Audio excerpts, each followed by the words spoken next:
Hi everyone, hope you're doing well. I've got some tech videos lined up, just waiting for the Lumens C511 to arrive. It's already been 3 days plus a weekend. They said it'd be about 10 days. And then when that arrives, I want to do some zooming in. It's a ceiling camera, so you can sort of fit it about 2 meters away from the object that you're trying to film. It'll be a big difference. It should be a huge difference, actually, because it's got a very, very good zoom-in range. And when it comes in close, it keeps the clarity, unlike a cheaper camera where it would go out of focus. So I want to do a few more tech videos. As you know, I do like technology. It's very addictive once you get into it. It's almost like you're chasing your tail, though, and you'll never get hold of your tail. You've seen a dog do that, and you look at them and you think, oh, that dog is just barking mad. Excuse the pun, but when you see a dog do that, you think it's a stupid dog, don't you? Well, people might think that that's the same when you chase technology. People that are looking on and seeing these people getting this and getting that probably think that that person's barking mad. Why are they doing it? Well, it's not materialism if you can afford it, but it certainly would be if you was going into debt to get the latest 4K TV or the latest computer, you know. If you was going into complete debt and jeopardizing more essential things, then certainly it comes in the realms of materialism. But when it's a hobby, and it's an affordable hobby,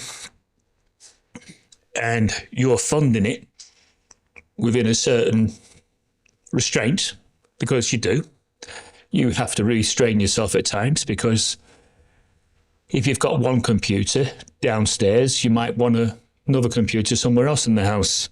You might be one of them people. But there's alternatives to that, because you can have one main computer that's got all the necessary ports, and you can set a monitor up in another part of the house, and you can come out of the appropriate port into that monitor, and then you can duplicate on the main monitor to the secondary monitor, and that will save you a lot. And that's what I've just done. I'll show you what I mean. I'll just spin the camera around.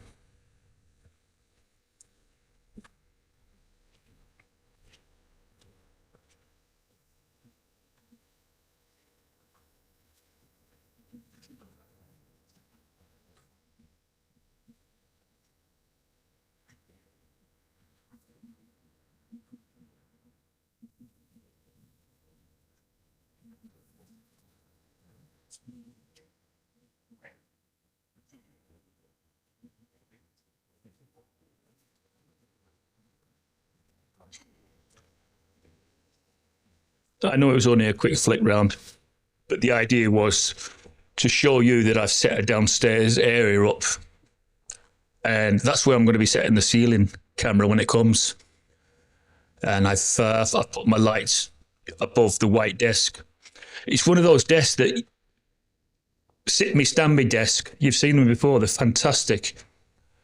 Hold on. I'm in focus. Yeah, I thought it was out of focus then. I might have gone out of focus when I was videoing to the far side of the room, because I think I left it on manual. It's not a bad idea to leave it on manual once you know you're not going to be moving too much. Anyway, technology people. It's forever moving forward at a rather fast pace. Not just with AI, but with everything. And it looks as if we will have to phase out fossilized fuel. And when I think about my cousin, who was one of the first in the UK to stand in front of Parliament and extol the virtues of solar power, and he started his own solar company in the late 80s. And when he used to stand up in Parliament, the petrochemical politicians used to shout him down, used to make him look very small because they were all invested in fossil fuels. And that is what you're up against. You're up against some very, very devious, dishonest people who want to keep onto their wealth. They want to keep onto it. And if that means damaging the earth, then they're not bothered. Or maybe that's why there has to be a higher authority that stops us from destroying our own home. I've always looked at it this way, people. The earth is where we live, but we're not the owners of it. We didn't create this earth. It's created by a heavenly source, the Almighty. So try and view yourself as a temporary resident. That's all you are. And as a temporary resident in a normal establishment who was destroying your property, what would you do?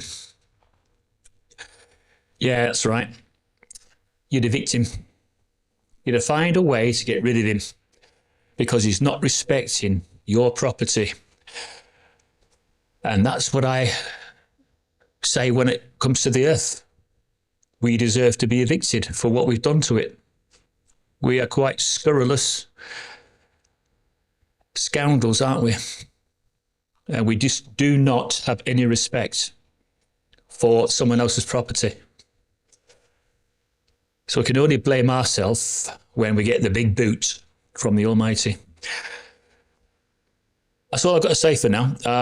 But when my ceiling camera arrives, I'll give you a full demo. Be really cool. See you.